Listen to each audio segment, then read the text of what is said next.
Welcome to another episode of Empathetic Conversation. Today, we are going to talk about the journey of living in between the tears during the loss of a mate. Losing a mate is one of the hardest deaths a person can face, but everybody grieves differently. Everybody has different experiences. Well, today we have a special guest. We have Demeca Davis joining us, and she's going to tell us a little bit about her journey and how we can be a little more empathetic to the situation to heal others. Demeca is a mother, and she wears a lot of hats. She is a busy woman, but she is a very loving mother, and she has a beautiful story. So let's tap into her heart today. Welcome, Demeca. Thank you. Glad to How have are you? I'm good. So today's topic, I really love it. I've always lived by living in between the tears, because regardless of what traumatic situation you go through, no matter how positive you try to be, it's just human nature to not have a super smooth transition, or for life may never be the same after that tragedy. And so we have to be realistic, about it. So I like the phrase living in between the tears. Yeah. I like that. So tell us, first of all, what does empathy mean to you, and why do you feel it's lacking in the world? Okay, so with empathy, it means to me that we have to take time for each other. Mm-hmm. You got to take time.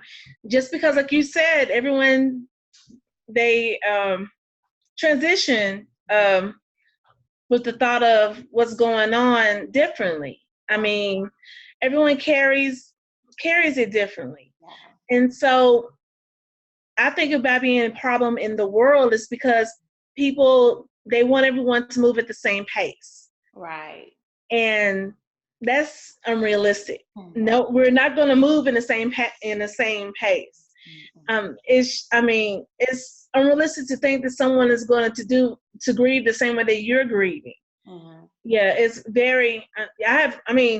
Even with the Facebook group that I was telling you about that I'm in, just to read everyone's story, we're talking 2 years, 5 years, 15 years, 20 years, and they're still grieving.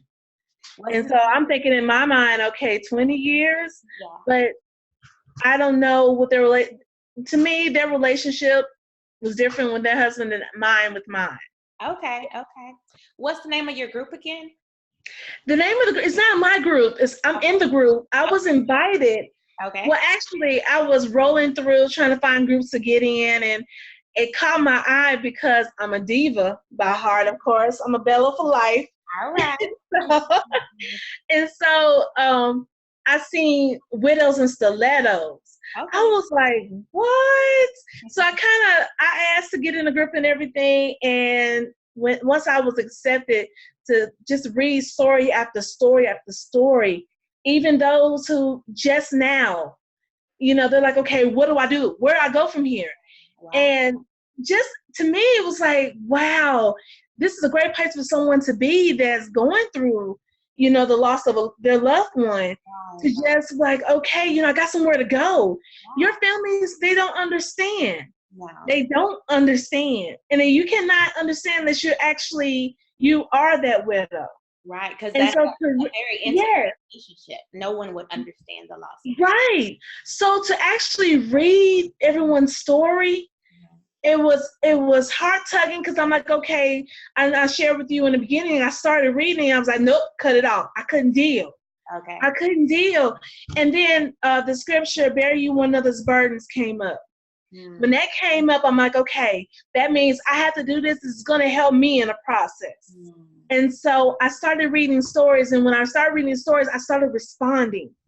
And so for someone to tell me, well, hey, what you said to me really touched me. That helped me. Thank you. And then all of a sudden, I'm like, okay, we need a cruise. We need something. Let's get together. And the administrators reached out to me and was like, yeah, that's what we need. So if everyone in the world would understand that there's a place and a time for everything, Right. then it would make a better place. And like you said, a lot of times we don't realize that we really could encourage someone else. Yeah. You don't have to be, educated or, have all this experience to help someone Right. else. All you have to do is just be a person in the same situation. And Yeah. it was like God was telling you to join the group because you would be a blessing, Yeah. that Yeah. interchange of encouragement. Yeah, Mhm. that's beautiful. That's beautiful.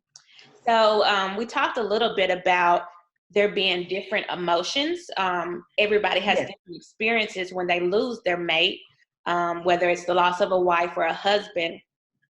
What are the different emotions that you experienced personally, or what you have observed other people experience? Oh, wow. With myself, I experienced anger. Mm. Um, to me, it's like I didn't give myself the time to forgive every little thing. I had time to forgive a little bit. Mm. And I had to understand that which the enemy I know was just placing in her. You didn't ask for forgiveness for this. You didn't ask for forgiveness for that. Oh, you didn't forgive him for that. You didn't forgive him for this. Mm. And so I'm like, okay, none of that mattered. Yeah. None of that mattered. The fact that, because unlike some others, I had the opportunity to actually talk to him before he left this world. To Oh, forgive okay. each other. We forgave each other for whatever. Wow. We had that opportunity. So We didn't go down a list of every little thing. Yes. So we didn't go through every little thing, but I had that first thing was just anger because I was there when he took his last breath. Mm. And so I was like, why now? I was willing to take care of him. Right. Why? And so I was angry, but it was a short period of anger. I went from being angry to being sad to feeling like, okay, I'm going to have to do something. I can't be by myself. No, I said I had to do something. I can't be alone. Forgetting who I was for a moment. Yeah. Yes, that was what I said, alone, not by myself. Okay. What's the difference? Okay, being alone is I have no one here with me. There's no one here with me. Being by myself is it's just me, but God is right there. I don't see him, but I'm not alone. Okay. He's right there. Wow, that's powerful. I like that. That's deep. Now, since everyone grieves differently, how has knowing that you can grieve differently helped you? Oh, wow. That helped me because I feel like I can be myself.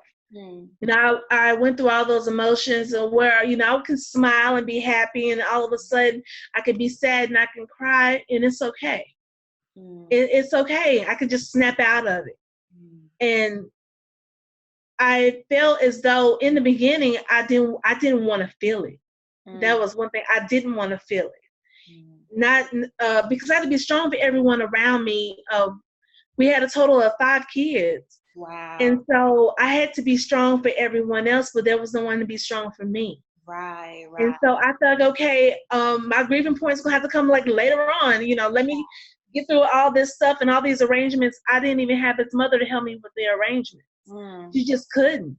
Wow. And I had to call on extended family members that I don't even talk to on a regular basis, but they were willing to be there for me. Yeah. And so I'm like, okay, now I can take a deep breath and I can kind of see, okay, this is what I'm going to have to go through. Okay. And I had my period, my transitioning from grieving to being happy. Okay. And it's crazy because I'm thinking, okay, it's gonna be years down the road, and here it is. Not even a year was had approached. It was a few months later. I was beginning to be okay. Wow. And I truly think it's because I had the opportunity to say goodbye. Okay. Yeah. That is beautiful. Do you have any advice for anyone that is not able to get over it as quickly, or not get over it, but grieve as quickly as you were able to get to a place of peace? Do you have any advice for them? My advice is, first of all, to get your cards. Yes, Yes. Granny's conversation. Yes, those granny conversations, man. When I was reading, I'm like, I needed this in the beginning. Oh my gosh. But just to read through that, I mean, that's gonna heal a lot of hearts. Oh, thank It's you. gonna heal a lot of hearts. It really is. But just to take your time. Take your time. Don't let anyone tell you, okay, it's been 15 years old, it's been 25, it's enough is enough. No, you have to do it at your own time, but go through it. Go through it. I mean, if you need a hand to hold, find that hand to hold that's gonna help, that's gonna walk through it with you. Okay. And just know it's okay to cry. Okay. It's okay to cry. I mean, I wouldn't say, find a relationship to jump into. No, to be honest, my clients, because I'm a hairstylist, Okay. so a few of my clients was like, well, hey, get on dating site just for fun. You didn't have to date anybody. I jumped on and was scared. I'm like, oh my gosh, this is all I got to choose from? Oh, right. You see what we struggle with. Yes. First one I tried was Tinder. I was like, oh my gosh, I'm swiping left and right. I was like, I don't know where to go. And it was confusing to me. So to be in the confusing circumstance and then into another, I was like, this is enough. This is enough. It's too much. Yeah. But it was fun in some aspects, and something I actually were able to engage in conversation and had found other men who actually were going through the same thing, and that was comforting. Yeah, yeah. And so, but they stay distant, and I was fine with that. I just wanted someone to talk. I didn't know many. My pastor, my senior pastor, she had already been through that. And so when I got to a real deep point, I can always call on her. Right. And she walked me through. And actually, I went through that with her because her husband was my pastor. Mm-hmm, mm-hmm. And so it was like more of a spiritual father aspect other than the husband. But I was able to go through that with her as well. And then she was right there for me. Okay. And so just to find someone that can walk you through, not bring you through, walk you through. Yeah. And just, taking that time to find that right person. Yes. Not everybody is going to be as empathetic as you need them to be during such sensitive journey. Yes. And so that kind of tells us a little bit about how you were able to live in between the tears, how you currently are living in between the tears. I'm sure you probably have your moments, and is it still challenging helping your children through the process while it's not as challenging with my son, but with our son, but with our daughter, it was a bit challenging. Her dad was a best friend. And so it was challenging because I tried to be there. Like recently she had a little accident with her eye and she wanted her daddy. And I'm like, I'm here. Yeah. And she was like, I know, don't take it. She said, don't take it personally. And I thought that was so cute. And she made me just want to cry. Because I'm like, that is really cute. Yeah. But I kind of took it personally. Yeah. Because I'm here. It's okay. I'm here. It's that bond that she had with him. Yeah. They just had that bond. Right. And so it was my son and I, we had that bond. So I understood. Yeah. And I think just with knowing the stages and everything, for me, I was able to understand instead of being so emotional, distraught about her asking for her dad instead of for me. So, yeah. One idea you might try is maybe have some type of journal where she's writing him letters. So maybe when something like that happens and she like, man, I wish I had my dad, have her write a letter to him like he was there, just express everything. And then, maybe read it to you so that y'all can kind of share that together.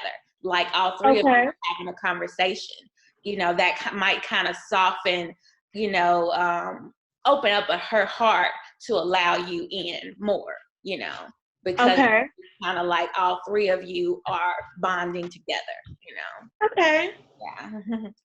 I like that. I like that. Awesome, awesome. So lastly, tell us, what are you currently passionate about just in your personal life, and how can we help you? Oh, wow. I recently, Thursday was my last day working for Ulta Beauty. Okay. I decided to go in to work at JCPenney's, which is like my third time working there. It was the very first place that I started my career in. Mm-hmm. And I'm a whole different person than I was back then. Mm-hmm. And so to me, I felt as though that Ulta had nothing else to offer me, that it was time for me to step into another field.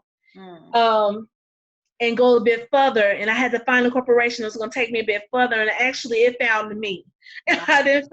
I had no intentions of going back there at all. Wow. But I was led. God led me to Ulta Beauty. So I'm like, okay, in order for me to leave from here, he's going to lead me back out. And that's exactly what he did. He left me. He led me back out. And now I'm working at JCPenney's. And so I'd like to do a lot of weddings, which I have. I've done two weddings this year that I've done as far as hair and makeup goes. I am a makeup artist as well. So how can people contact you? How can people okay, I can be contacted. My phone number is 931-286-2515, or I'm on Facebook, Demeca Davis, Instagram, Demeca 2015. Okay. It's my Instagram, yes. So I'm on Instagram, so they can find me, and I do travel. Okay. I can work out travel deals. If someone out of state they're interested in seeing some work I've done, they can contact me. Also, I do have referrals. Okay. And so the interested in referrals, I can give them that as well.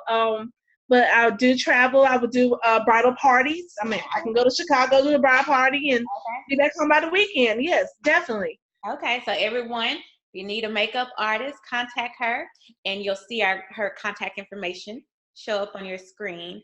So she's wonderful. So thank you. Thank you so much for being with us and sharing your heart with us today. So I appreciate it. And thank you for the invite once again. No problem. And if anyone else out there is going through a situation that they would like to share with the world, that they feel that needs a little more empathy, or they would like to heal someone else after they have survived or as they are enduring a journey, we want to hear from you. So email me at granniesconversations.com. at gmail.com. And you can also inbox me as well. I greatly appreciate it. Well, that ends our episode tonight, and we have some exciting new episodes coming up in the future. So stay tuned. Take care. Bye-bye.